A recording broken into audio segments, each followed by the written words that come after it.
देखिए, चूँकि हम कोयलांचल से आते हैं और हम देखते हैं कि जब वो चाहे अवैध कोयले पर रिपोर्टिंग का मामला हो, ब्लॉक में व्याप्त करप्शन पर रिपोर्टिंग का मामला हो, तो कहीं ना कहीं जब रिस्की विषयों पर पत्रकार अपनी पत्रकारिता करते हैं तो उन पे भी खतरा मंडराता है। और कुछ दिनों पूर्व हमारे एक मित्र है, वो पत्रकारिता के साथ क्षेत्र से जुड़े हैं, उन पर हमला भी किया गया था, हालांकि मामूली चोटें आई थी। तो मेरा चूँकि मैं कोयलांचल से आता हूँ, वहाँ की जो परिस्थितियाँ हैं उस परिस्थितियों से मैं अवगत हूँ।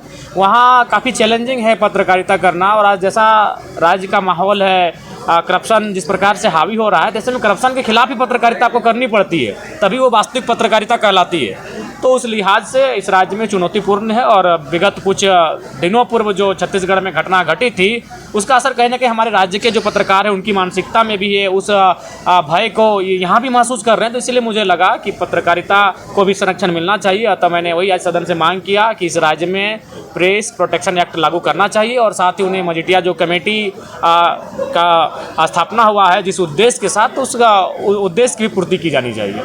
जनप्रतिनिधियों के द्वारा ही तो पत्रकारों को दिया जाता है दम।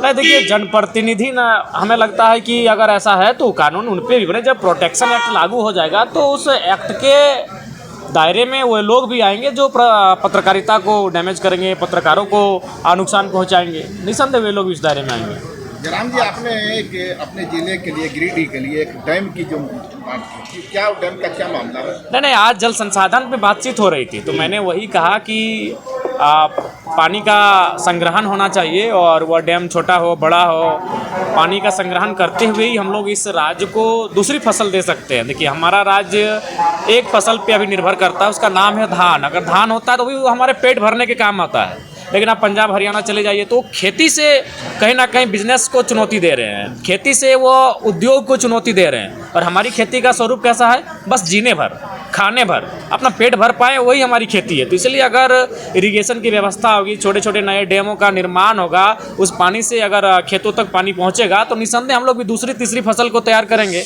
और उससे क्या है कि हम लोग भी कहीं ना कहीं जो हमारे किसान हैं वो उन्नति के रास्ते पे प्रशस्त हो पाएंगे। जयराम जी, भ्रष्टाचार को लेकर झारखंड से लेकर दिल्ली तक झारखंड भ्रष्टाचार की बात, शराब घोटाला एक है कि छत्तीसगढ़ के तर्ज पर छत्तीसगढ़ में पूरी रूपरेखा बनी, भ्रष्टाचार शराब में बड़े पैमाने पर, आप कैसे देखते हैं? देखिए, शराब तो इस राज्य की दुर्दशा का एक प्रमुख कारण रहा है, इस बात से इनकार नहीं किया जा सकता है। उस पर हमें लगता है कि हमारे राज्य की सरकार को, उस विभाग को पड़ोसी राज्यों से अध्ययन करना चाहिए, उनके जो क्रियाकलाप है, कार्य है, उनसे सीखना चाहिए।